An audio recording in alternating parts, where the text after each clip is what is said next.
Have you ever stepped into a room and felt something you couldn't explain? A stillness in the air, a warmth that didn't come from the sun, a presence that made you feel safe, seen, and somehow awakened.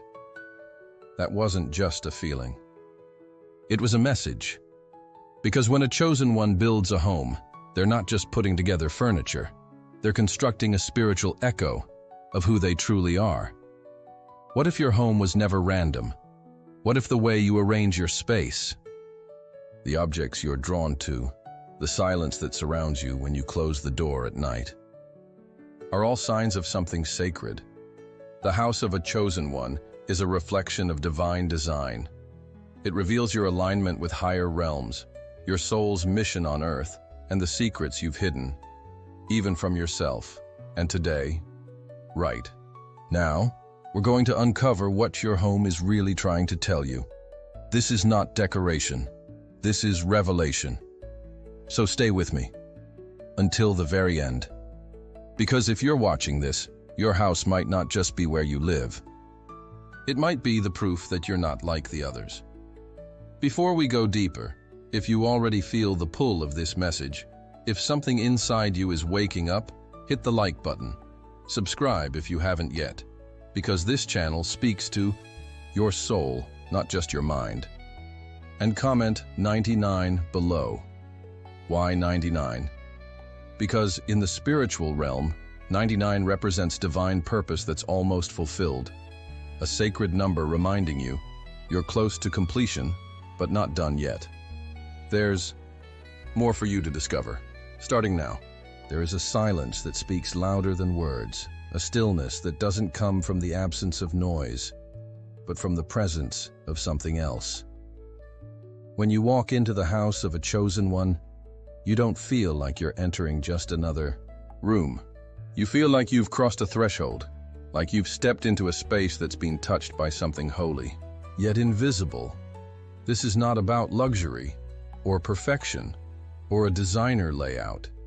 In fact, many chosen ones live in places the world would overlook, modest, simple, sometimes even weathered by time. But the energy, it hits you the moment you walk through the door. There's a softness in the air, a clarity, as if the walls themselves have witnessed prayers whispered in the dark. As if the light coming through the window carries wisdom you can't name. This peace is not random, it's sacred, because chosen ones, whether they realize it or not, become spiritual conduits. Their very presence shifts atmospheres, and their homes? They absorb it. Every object holds frequency, every corner holds memory. And when someone is walking in divine alignment, their space becomes a reflection of that alignment. But here's what most people miss. This peace isn't the result of an easy life. It's the result of spiritual war. Chosen ones have cried in these rooms. They've battled darkness here, faced betrayal, silence, isolation. They've been broken in the very spaces that now feel peaceful.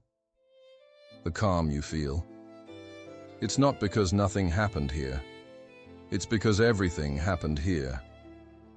And healing. 1. This is why their home radiates stillness. Because it's been purified through fire. Look closely and you'll sense it. The quiet is earned. There's often a sacred rhythm to the way things are placed. A candle that's not just decor. A plant that feels alive. A worn book on a nightstand open to a page that holds someone's destiny. Even the air feels intentional. Why? Because energy lingers. And when someone is chosen, they don't just live in a house. They anchor light into it. Many chosen ones unconsciously place objects in a way that shields the space, protects it, invites the divine. They know when to open a window not just for fresh air, but for spiritual renewal. They speak blessings out loud without even thinking twice. They clean not just for hygiene, but to break spiritual stagnation. This is not superstition, it's awareness. They understand that the home is not just a background to their life story, it is a mirror of their inner evolution. And as they grow, the energy shifts. Even visitors feel it. People often walk in and suddenly become quieter. They speak softer. Their breathing slows. Some even cry, without knowing why. It's not the color of the walls. It's the vibration. Their home is not a place. It's a presence. But here's the twist. This peace is not meant to be hoarded. It's meant to be shared. And that's why many chosen ones feel conflicted. They crave solitude, yet people are drawn to them. They want privacy, yet their home becomes a sanctuary for others. They get drained, yet continue to give, because their peace isn't just theirs. It's part of their assignment, and it leaves a mark on everyone who enters. So now, ask yourself, what do people feel when they enter your space? Do they feel tension or stillness? Do they rush or breathe? Do they talk or listen? Because your atmosphere is telling a story. Even when you're silent, but don't be too quick to judge it. Sometimes a space feels restless because the soul is in transition. Sometimes the storm is necessary before the calm arrives. So if your home doesn't feel like peace yet, don't panic. That might just mean your peace is still being built through healing, through awakening, through fire. And when it comes, you'll feel it in the walls, in the air, in the silence that no longer feels empty, but holy. Because the house of a chosen one does more than shelter the body. It cradles the spirit. And once you experience that kind of home, you'll never see four walls the same way again. But this is just the beginning. Because if peace is only the first sign, you have no idea what else your home might be hiding. Something deeper, something ancient, something that might reveal your true identity. Keep watching. What you discover next might shake everything you thought you knew. Look closer. No, really look. Because in the home of a chosen one, what seems ordinary is never what it appears to be. That worn notebook on the nightstand, it holds revelations received in silence. That candle on the shelf, it's not for mood. Lighting, it's been lit during battles no one ever saw. That small space near the window, it's not just decor, it's sacred ground. A portal where heaven and earth have met. You see, the chosen don't just live. They build altars with their lives, and those altars begin to manifest around them, subtly but powerfully, until their home becomes a spiritual instrument, tuned to divine frequencies. This isn't superstition, it's intentionality. Most people decorate for aesthetics. Chosen ones decorate for alignment. They intuitively create sacred spaces, corners, tables, entire rooms, dedicated not to relaxation, but to revelation. There might be a Bible open to a page that pierced their soul, a bowl of crystals charged with energy they don't even need to explain, a meditation cushion that has absorbed tears from nights of soul-searching, incense that clears not just the air, but the atmosphere. These objects are not things. They're tools, and they're chosen with care. Because when you're called for a higher purpose, your space must match your assignment. Have you noticed how certain items in your house seem to call to you? That old necklace you can't throw away. That feather you picked up without knowing why. That painting that stirs something ancient in you every time you walk past it. These aren't coincidences. They're codes, clues from your soul, markers of your journey. Anchors that hold spiritual weight, because they were placed there through intuition, not instruction. And here's the truth most never realize. The more a chosen one awakens, the more their home becomes a living altar. You don't need stained glass or golden ornaments. The sacred can live in simplicity. It can be a small cup of water placed by the bed, symbolizing purity, cleansing, flow. It can be a handwritten prayer tucked behind a mirror, a vision board hidden in a drawer where dreams still whisper. These objects become part of the atmosphere. They hold energy. They speak. And those who step into a chosen one's space will often feel something shift. They won't be able to explain it, but they'll walk by that little table in the corner and pause. They'll stare at that crystal and feel heat rise in their hands. They'll sit in that chair and suddenly feel the urge to cry, breathe, or pray. Because energy is real, and sacred tools, when placed with purpose, don't just sit still, they activate. But here's the deeper truth. Chosen ones don't always know what they're building. They don't wake up and say, "Today, I'll create a spiritual sanctuary." It happens organically. They feel drawn to light a candle before speaking to God. They feel led to place a certain stone where sunlight hits at dawn. They rearrange their space during moments of spiritual discomfort, as if their soul is trying to breathe. And slowly, their home becomes more than a residence. It becomes a reflection of their inner world. A training ground for their spirit, a map of their healing. It's no wonder why chosen ones often feel uneasy in places that lack spiritual order. They sense when something is off. They recognize when a home has been filled with chaos, clutter, or spiritual decay. Because once your home becomes sacred, you can never again tolerate the spiritually stagnant. But here's what's even more fascinating. Sometimes, the sacred tools call them back. A chosen one can fall out of alignment, get distracted, lose their rhythm. But one glance at that journal, one touch of that candle, one moment in that sacred corner, and everything returns. That space remembers, even when they forget. Because sacred places don't just hold energy, they preserve identity. If you've ever felt drawn to create a corner just for you, a place to breathe, pray, think, don't ignore that impulse. It's not just a need for silence. It's your soul demanding sanctuary. And if you don't have a sacred space yet, listen closely. You don't need expensive items. You don't need perfect conditions. You just need intention. Even a small space, when set with purpose, can become a throne room for transformation. Start with what resonates. A symbol, a light, a phrase, a memory. Watch what happens when you begin treating your space as sacred. You'll find yourself more focused, more sensitive, more connected to the divine voice whispering through your days. And those sacred tools? They'll no longer be decorations. They'll become weapons, keys, mirrors. Because when a chosen one activates a sacred space, they activate everything around it. But we're only scratching the surface. If sacred tools are how the chosen one arms their soul, what happens when the rest of the house begins to transform with them? What happens when the entire environment starts echoing their inner frequency? That's when we step into a territory most people never see. A deeper dimension. One where even chaos has a message, and every inch of space becomes a reflection of divine intelligence. Don't blink, because in the next part, you're going to see how the unseen manifests in the details you've overlooked your entire life. There's something deeply unsettling, yet oddly beautiful, about the way a chosen one handles chaos.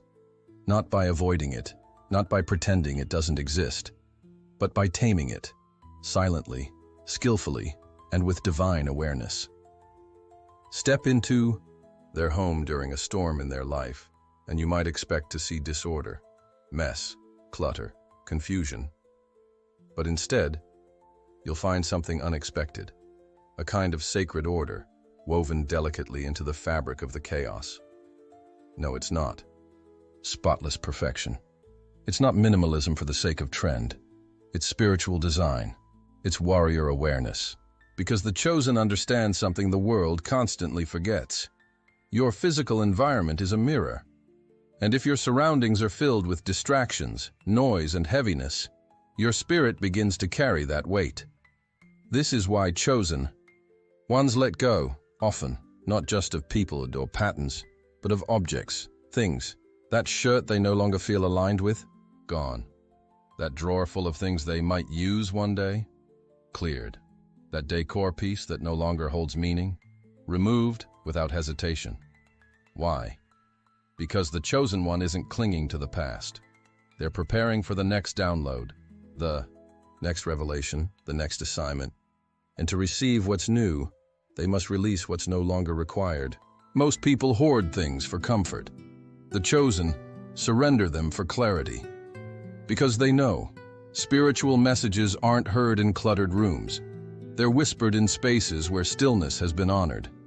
And sometimes, that stillness comes in the form of empty space. Have you ever noticed how a certain part of your home just feels heavy? Maybe it's a closet you avoid, a drawer you never open, a pile you keep meaning to organize. What if that's not laziness, but a spiritual block? What if the reason you can't move forward is because something in your environment is holding you hostage? This is why chosen ones move things around so often. They feel when energy has grown stagnant. They reorganize not just for cleanliness, but for alignment. And here's the truth most never admit. Sometimes the biggest spiritual breakthrough comes after a deep cleaning session, not because of the act itself, but because your environment is prophetic. It speaks of your inner world. And if your home is always screaming for attention, how can you ever hear the voice of God? So the chosen learn to live with less. But that less is intentional, purposeful, sacred. It's not about owning fewer things. It's about owning what aligns with their mission. That's why you'll see simplicity in their homes. Not emptiness, not coldness, but space. Space that breathes, space that listens, space that makes room for God. There may still be busy days, laundry, dishes, tasks, but beneath it all, there's a rhythm, a peace, a silent order that holds the chaos without letting it consume the soul. Because the chosen one doesn't need life to be perfect, they just need to be present. And to be fully present, they've learned to release anything that creates noise without meaning. They trust this principle deeply. When the external world is loud, I must create silence within.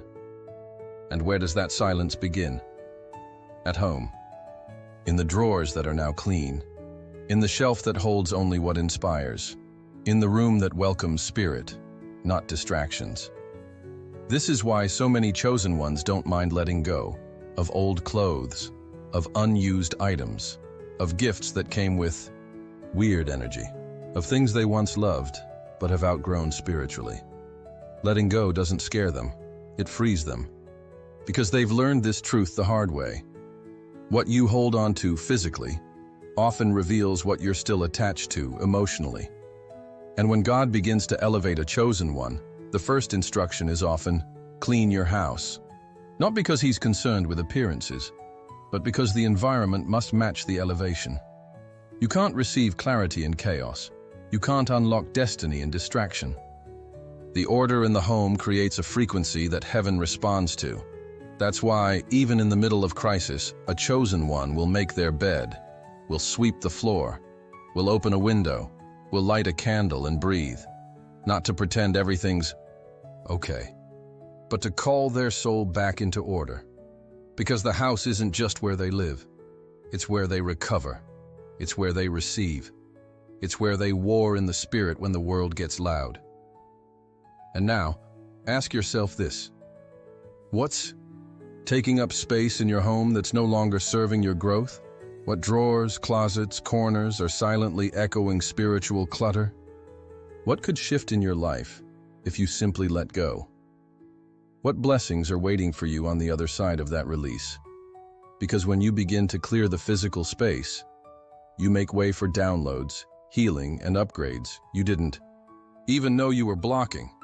And here's the twist you never saw coming. Sometimes spiritual warfare doesn't show up in your dreams. It shows up in your laundry, in your kitchen sink, in that broken chair you keep saying you'll fix, but don't. And when a chosen one finally confronts the chaos in their space, something shifts in the heavens. But what happens when that order begins to expand beyond the home? What if that clarity begins to spill into relationships, decisions, destiny? Because the house was just the beginning. What if every time you put something in its right place, you were also putting your life into alignment? In the next section, we'll go even deeper, because some chosen ones don't just live in order, they live in codes, hidden spiritual patterns. And once you begin to see them, you'll never see your home the same way again. Have you ever walked past something in your own home and paused, not because it was beautiful, but because it meant something? A phrase on the wall that hit you differently that day. A symbol on a necklace you haven't worn in years, but suddenly feels alive. A painting that seems to watch you back when you're alone with your thoughts. This isn't imagination, it's alignment, because what most people dismiss as decoration, a chosen one recognizes as communication, not from the world, but from the unseen. Their homes become filled, sometimes unknowingly, with signs, symbols, reminders, clues, like breadcrumbs from the divine, scattered throughout their rooms. They don't always understand why they were drawn to buy that sculpture, or place that quote exactly there, or why a certain object keeps following them from one season of life to the next. But deep down, their soul does. Because chosen ones live on a different frequency. And on that frequency, nothing is random. That feather on the doorstep, that number on the clock, that dream catcher or tree or lion image that keeps showing up. They are codes, messages from their higher self, echoes from realms beyond time, whispers from God. And here's the most surprising part. Most chosen ones don't realize how prophetic their homes have become until something major in their life shifts. And suddenly, all the symbols make sense. That mountain canvas in the living room. It wasn't just for aesthetics. It was a promise of endurance. That candle shaped like a spiral. It was a map of their spiritual evolution. That broken clock they never replaced. It was a warning. They were stuck in a loop, and time had stopped for their soul. You see, when a chosen one walks through their own home, they're not just walking through furniture and walls. They're walking through a divine blueprint, built by both intention and intuition. The spiritual realm loves to speak through imagery. And when someone is deeply connected to purpose, those messages start showing up everywhere. On pillowcases, on coffee mugs, in books they haven't read yet, but keep on the shelf for some reason. Even in the cracks of the wall, in the way the light hits a certain corner each morning, in the colors they're drawn to, again and again, red for warfare, blue for peace, gold for glory, black for hidden knowledge. And here's the secret. That will change how you see your own space. You don't choose these symbols randomly. Your soul calls them in. When you're in need of protection, the house starts to reflect it. When you're about to evolve, things begin to shift, rearrange. A certain image might fall off the wall. A trinket breaks out of nowhere. That's not an accident. That's an energetic upgrade. And sometimes, God removes something from your home because it's no longer compatible with your destiny. Chosen. Ones can walk into a store, be drawn to something they don't understand, bring it home, and only later realize it was a divine appointment. That stone, that artwork, that ancient symbol, they begin to research it and discover it holds the very message they needed to unlock the next level of their journey. Because in the life of a chosen one, the spiritual and the physical are always dancing together. Even architecture begins to carry meaning. The placement of doors, the way rooms flow into each other, the path from the front entrance to the bedroom, it all becomes part of a sacred map.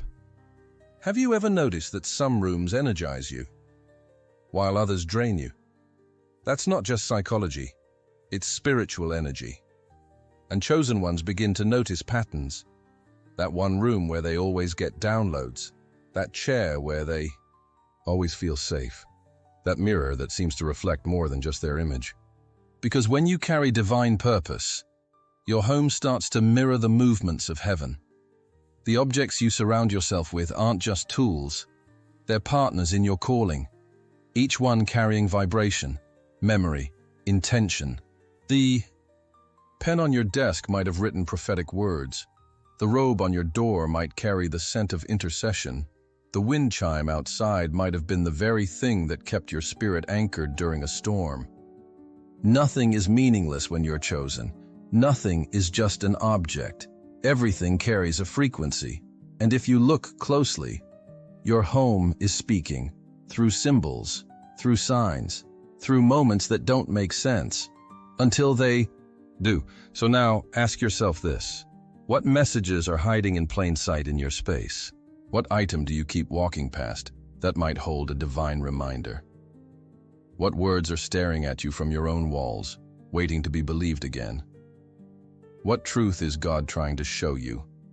Not in the clouds, but in the very room you're sitting in right now? Because some of the deepest revelations don't come through thunder or dreams. They come quietly, through symbols placed by your own hands, guided by a higher plan.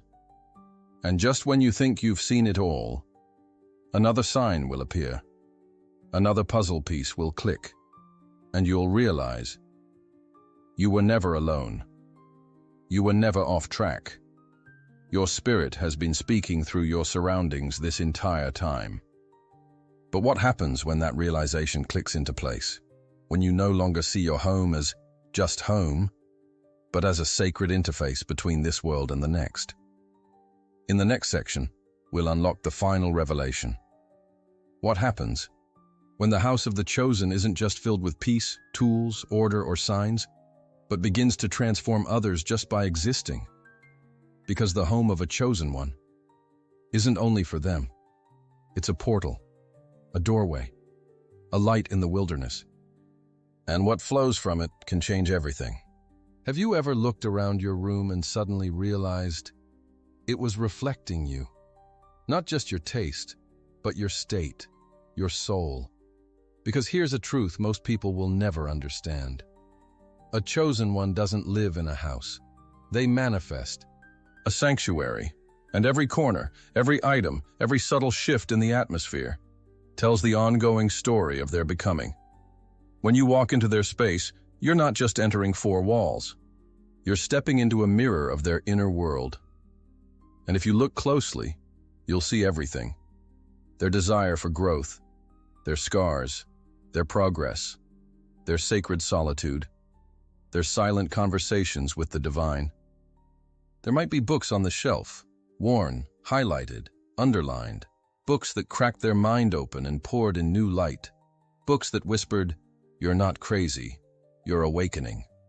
There might be letters they've written to their future self, journals filled with tears, questions, and visions, papers that should have been thrown away, but were kept, because something about them felt eternal. There may be objects that seem out of place to others, but to the chosen one, they are relics, pieces of who they used to be and who they refused to stay. An old scarf from the night everything changed, a crystal they held while breaking a generational curse, a small gift from someone they forgave after years of silence. Nothing is random, not here, because a chosen one doesn't decorate.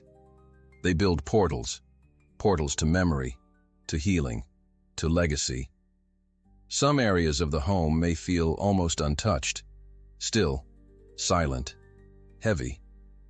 These are the corners where they confronted their deepest shadows, where they wrestled with doubt, where they asked God, "Why me?" Other spaces radiate light, joy, celebration. A chair by the window where they receive divine revelation. A table that has heard prayers more than conversations. Even the imperfections of the house, the crack in the tile, the squeaky floorboard, the faded paint, they don't bother a chosen one, because they know healing is messy, transformation leaves marks, and sacred things aren't always perfect, but they are true. Look at their walls. You may find artwork they created during their darkest hour, not to impress, but to express. You may see post-it notes with affirmations, names of people they pray for, verses that carried them through nights when sleep never came. And sometimes, you'll find something strange: a closed box, a covered altar, a photo turned face down. These are not mistakes. They are stories that are still unfolding, because even in their own sacred space, a chosen one knows. There are mysteries not yet ready to be revealed, even to themselves. But perhaps the most powerful sign of all is how their space feels. Not how it looks, not how it photographs, but the weight it carries, the way it embraces you with silence when you need it, or confronts you with truth when you're ready. There is frequency in every fabric. There is memory in every step. There is spirit in every shadow. Because a chosen one doesn't just build a house. They build a soulscape, a dimension where heaven meets earth, where trauma was transmuted into wisdom, where fear was broken by faith, where loneliness was transformed into divine intimacy. Even their bed isn't just for rest.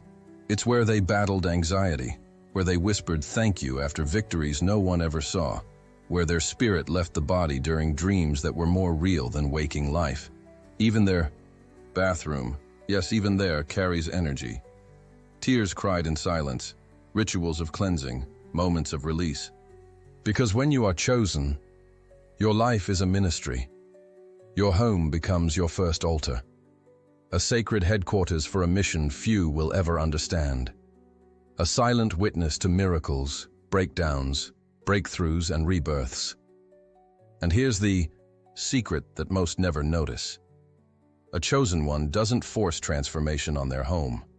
They live in such alignment with the divine that transformation emerges naturally, through every rearranged room, every object removed or added, every candle lit, every corner cleaned with tears and intention. It's not just a reflection of who they are. It's a forecast of who they're becoming.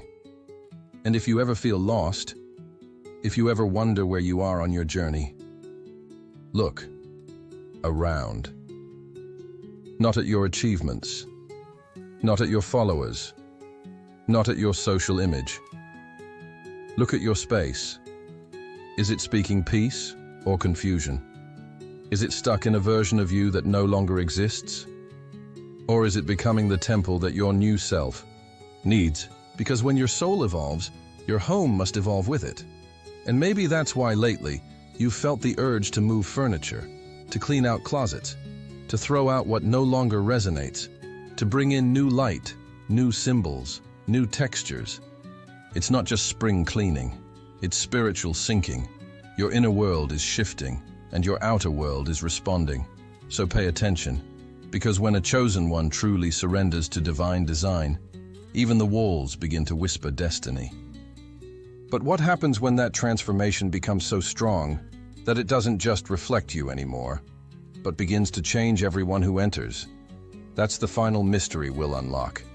Because the house of a chosen one isn't just a reflection, it's a force, an atmosphere, a divine agent of awakening, and what flows from it might just alter the destiny of every soul it touches.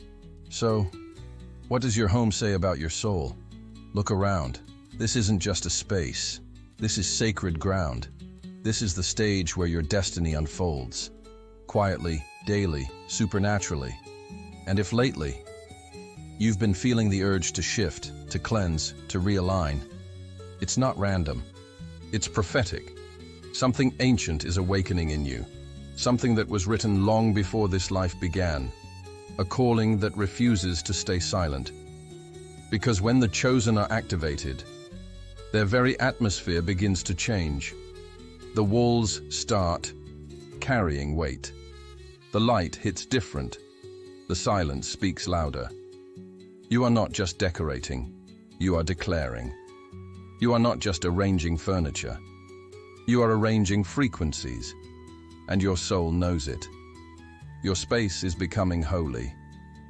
Your home is becoming divine technology, a transmitter of purpose, a protector of vision, a portal to the next dimension of you. Let this sink in. Every object you choose to keep, every item you release, Every word you speak inside those walls is either building your throne